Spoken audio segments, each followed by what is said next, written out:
right, so welcome to Phoenix 76 Tech Talks. I am Rico.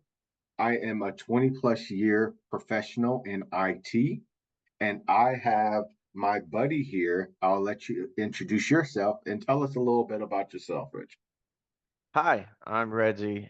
I've been in IT about 20 years right now I'm in cloud technology. I'm a senior program manager, and I'm in the cloud sector. I've had a lot of experience in the telco field, network engineering field, and now program management. All right. Well, today we would like to talk a little bit about network engineering. All right. And so tell us, how did you get into network engineering? Oh, well, for one, I've always been a curious person. So my father, he was also in technology. He started his own telecommunications company, and they did a lot of contracting for the United States government. So I had access to a lot of computers. So at a very young age, I was used to just accessing computers, programming, doing stuff in DOS, and just basically taking stuff apart and putting them back together. So I've always wanted to be in some sort of technology field, and it was just natural progression, right? After high school to go right into college for computer information systems. So yeah, that's my journey. I've always been around it, and so it's just the natural course of things for me to embrace the technology and be in that field. Nice, nice. Can you provide us an overview of what a day in the life of a network engineer looks like? And what are some of the key responsibilities associated with that role? Absolutely.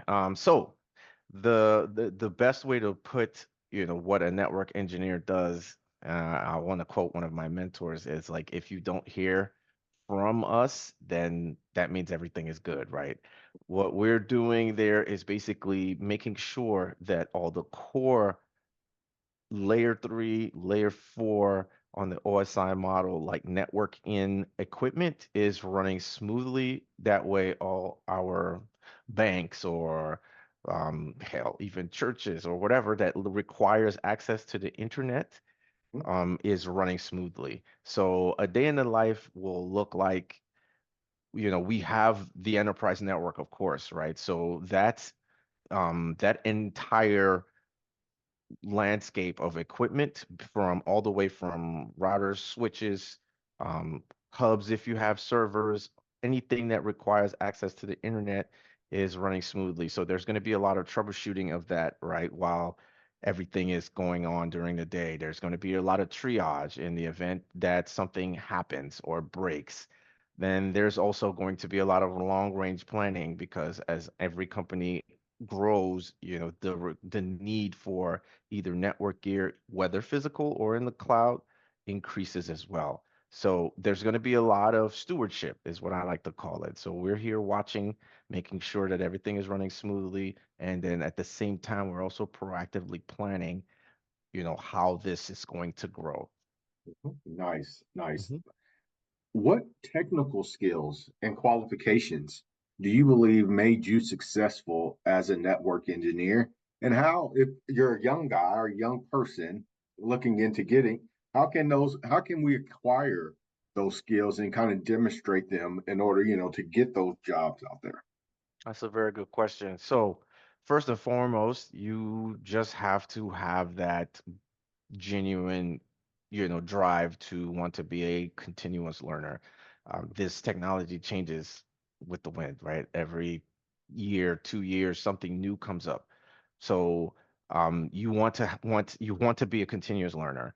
Second Mhm. of all, if you want to get into the specifics of network engineering, you might want to look into getting like a Cisco certified networking associate, a CCNA, that will kind of get your beak wet, right, for lack of a better term, into, just it's a really comprehensive, even though there are more brands of equipment out there, I find that the CCNA is the best, most comprehensive certification to give you access into that field, right? Mhm. The only thing different is syntax, right? All Yeah. these all the equipment, all these different brands, they basically do the same thing, whether you're doing your inter networking or your, inter networking, right? It's all the same thing. Mhm. Right. Yeah, and so I'd like to hit on that real quick. When you talk about syntax, for the people who maybe not know what that is. So as being in IT, I understand what syntax is.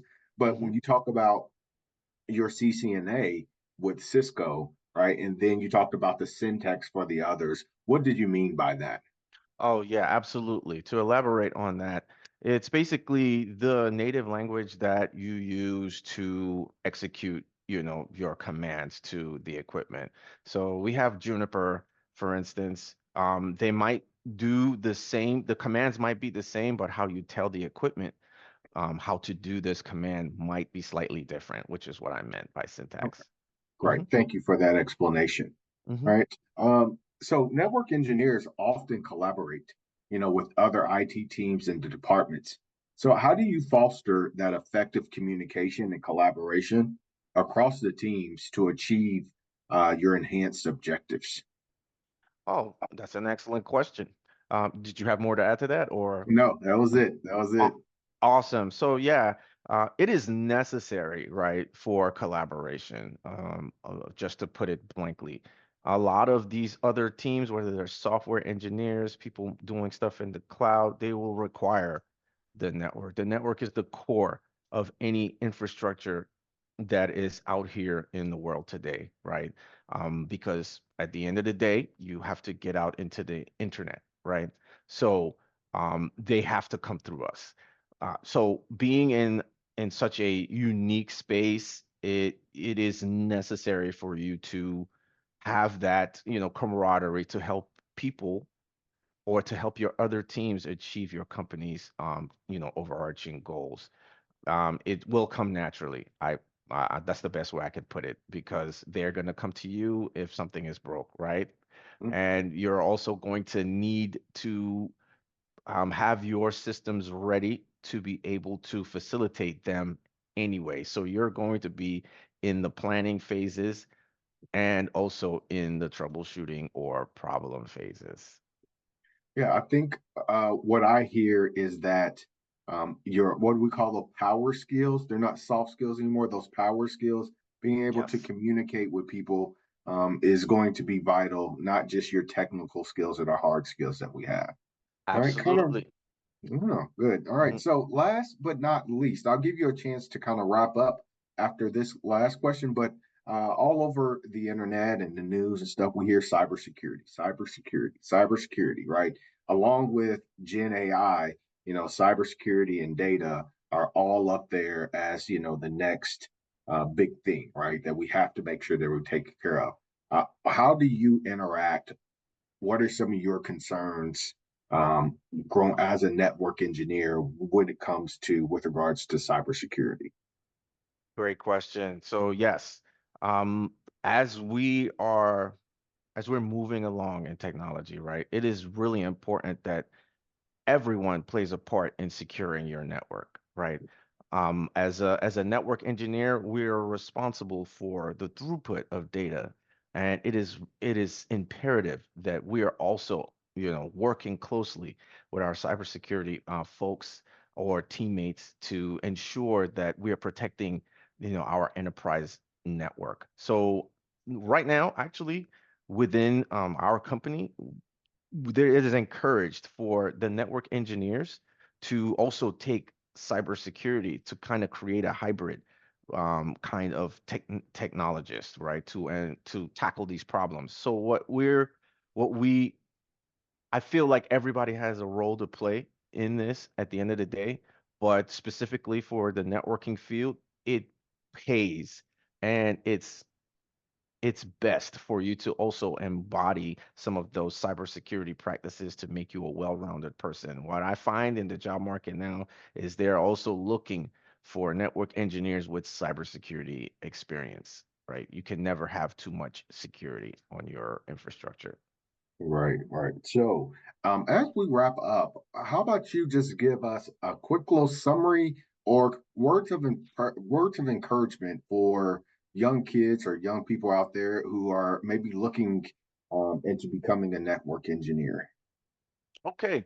Well, if you are looking to be a network engineer, then chances are you've already started picking at, the things that you need to get you to the next level, right?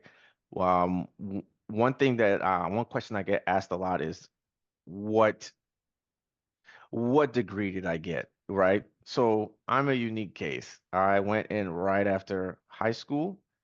Even though I did go to college, I did not finish college. What I ended up doing was being a specialist. I ended up just specializing with a few certifications to get my foot in the door. And then as I worked through the company and grew, not only did I go back and finish my degree program, I used that opportunity to find other areas that kind of piqued my interest, right? So just being a voracious learner, I've done everything. I program in Python. I've leveraged Ansible for orchestrations. And but it's just my genuine curiosity that led me to do all those things. I feel like, and what I tell people when I'm conducting interviews is it really doesn't matter what specifically you know, but it's your hunger to want to know that will lead you far, right? You can have your pick of the litter from in just the network field. There's a pick of the litter everywhere, right? You could do networking in the cloud, you can do data center, there's ISP, telecom, there's so many avenues, and what will really take you far is just your ability to grab as much data as you can, synthesize it, and leverage that, right? But as a child or as a kid looking to get into the networking field, do your research, right? Look at YouTube University. There are a ton of labs out there that will just give you the basic knowledge for, starting your own little network at home, programming for interconnectivity, and just getting the general understanding that you need to know, right, to be able to be proficient at this position. All right. Well, thank you very much for your time. And that is all for Phoenix 76 Tech Talks today. Thank you very much. All right. Thank you very much.